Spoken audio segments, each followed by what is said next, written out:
How to disable Facebook account. Hi guys, in today's episode I'll be showing you the ways to disable Facebook account.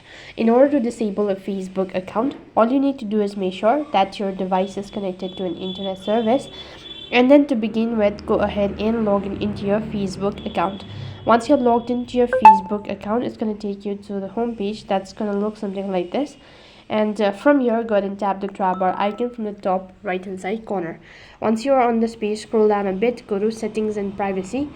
For the confirmation, once again tap the settings button, and here go ahead and tap on see more in account center. After you go ahead and tap the see more in account center button, here you'll be able to find all sort of details. So scroll down a bit and go to personal details. And in order to disable your account, you'll need to go ahead and tap on account ownership and control. Under account ownership and control, there are two different options. So go ahead and tap on deactivation or deletion. Once you tap on deactivation or deletion, select the particular account that you wish to deactivate or delete and click the continue button.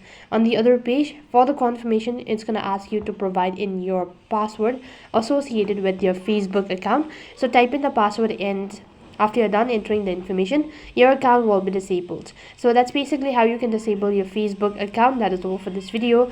I hope the video was helpful. Make sure to like, share and subscribe to our channel. Thank you for watching. See you in the next video.